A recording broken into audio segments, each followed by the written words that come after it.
বাংলার আবাস যোজনা নিয়ে কিন্তু এখন সবার মনেই ঘুরছে বেশ কিছু প্রশ্ন। টাকাটা অ্যাকাউন্টে ঢুকবে কবে? ফাইনাল লিস্টে নাম আছে তো? বা ধরুন যারা এখনো আবেদন করেননি তারা কি করবেন? আজকের এই আলোচনায় চলুন এই সব জরুরি প্রশ্নের উত্তরগুলোই সহজ করে জেনে নেওয়া যাক। সংখ্যাটা একবার দেখুন, 16,05,000। ভাবা যায় সরকার মোট এতগুলো বাড়ি তৈরির জন্য টাকা দিচ্ছে, এর মধ্যে প্রায় 16 লাখ নাম তো আগে থেকেই পার্মানেন্ট ওয়েটিং লিস্টে ছিল, আর নতুন করে যোগ হয়েছে আরও 5,000 নাম, যেগুলো মুখ্যমন্ত্রীর হেল্পলাইনের মাধ্যমে আবেদন করা হয়েছিল। তো বুঝতেই পারছেন কত মানুষ এখন টাকার অপেক্ষায়। আর এটাই তো এখন সবথেকে বড় প্রশ্ন, তাই না? ঘোষণা তো হয়ে গেছে, কিন্তু আসল টাকাটা অ্যাকাউন্টে আসবে কবে? এই যে একটা অনিশ্চয়তা, চলুন চেষ্টা করি তথ্য দিয়ে সেটা যতটা সম্ভব কাটানোর। তো সবার আগে চলুন দেখে নিই, এই যে বিশাল সংখ্যক উপভোক্তার কথা বলা হচ্ছে, এরা ঠিক কারা? কাদের নাম এই ফাইনাল লিস্টে জায়গা পেয়েছে? দেখুন, বিষয়টা খুব পরিষ্কার। মোট উপভোক্তাদের যদি আমরা ভাগ করি তাহলে দুটো বড় গ্রুপ পাচ্ছি। বেশিরভাগ মানে প্রায় 16 লক্ষ মানুষই আসছেন পার্মানেন্ট ওয়েটিং লিস্ট বা পিডব্লিউএল থেকে, আর বাকি যে 5,000 তারা হলেন নতুন আবেদনকারী, যারা সরাসরি মুখ্যমন্ত্রীর হেল্পলাইনে ফোন করে আবেদন জানিয়েছিলেন। অনেকেই হয়তো ভাবছেন এই পার্মানেন্ট ওয়েটিং লিস্ট বা পিডব্লিউএল জিনিসটা ঠিক কি।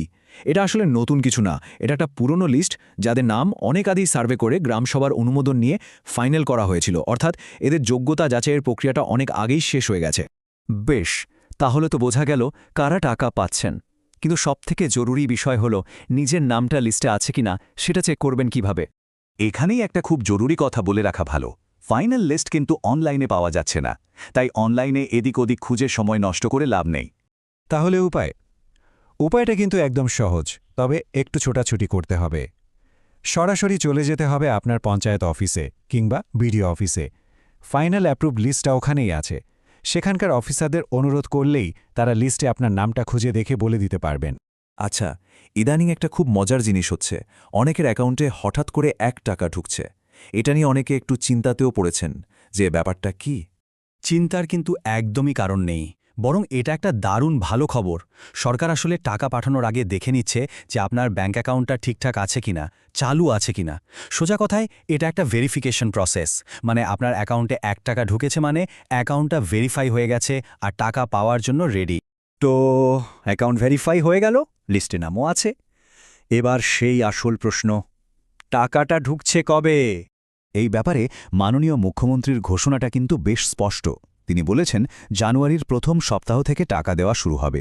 যদিও কোথাও কোথাও দ্বিতীয় সপ্তাহের কথাও শোনা গেছিল, তো মোটামুটিভাবে ধরে নেওয়া যায় জানুয়ারির মধ্যেই প্রথম কিস্তি টাকা চলে আসবে। আর প্রথম কিস্তিতে অ্যাকাউন্টে ঢুকবে 60,000 টাকা। এই টাকাটা মূলত বাড়ি তৈরির কাজটা শুরু করার জন্য। আর কাজ যে সত্যিই এগুচ্ছে তার একটা প্রমাণ দিই, শুধু একটা জেলার কয়েকটা ব্লকের দিকে তাকান। যেমন ধরুন পূর্ব মেদিনীপুর, পটাশপুর 1-এ প্রায় 11,000 নাম অ্যাপ্রুভড, এগরা 1-এ প্রায় 7,000। তার মানে জেলা লেভেলের লিস্ট ফাইনাল করার কাজ কিন্তু একদম কমপ্লিট। এতক্ষণ তো কথা হলো যাদের নাম লিস্টে আছে তাদের নিয়ে, কিন্তু যাদের নাম নেই তারা কি করবেন? নতুন করে আবেদনের কি কোনো রাস্তা খোলা আছে? হ্যাঁ, উপায় আছে। এখন নতুন করে আবেদন করার সবচেয়ে সহজ আর সরাসরি উপায় হল মুখ্যমন্ত্রীর হেল্পলাইন। প্রসেসটাও খুব সোজা সাপটা। হেল্পলাইন নম্বরে ফোন করতে হবে, নিজের নাম, ঠিকানা মানে পঞ্চায়েত, ব্লকের নাম, এই সব ডিটেলস দিয়ে জানাতে হবে যে একটা বাড়ির প্রয়োজন। ব্যাস, ওখান থেকেই আপনার আবেদনটা পাঠিয়ে দেওয়া হবে আপনার লোকাল পঞ্চায়েতে।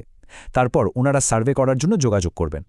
কিন্তু এখানে একটা কথা মাথায় রাখা খুব দরকার, এখন আবেদন করলে কিন্তু এই যে টাকা দেওয়া হচ্ছে এটার জন্য নাম আসবে না। এই আবেদনটা হলো ভবিষ্যতের জন্য। যখন আবার নতুন করে লিস্ট তৈরি হবে তখন আপনার নামটা ভাবা হবে। যারা এখন হেল্পলাইন থেকে টাকা পাচ্ছেন তারা কিন্তু অনেক আগেই আবেদনটা করে রেখেছিলেন। তাহলে চলুন পুরো আলোচনাটা একবার ঝালিয়ে নেওয়া যাক, মানে একদম কি পয়েন্টসগুলো কি যা মনে রাখতেই হবে। 1 নম্বর, মোট 16,05,000 উপভোক্তা টাকা পাচ্ছেন।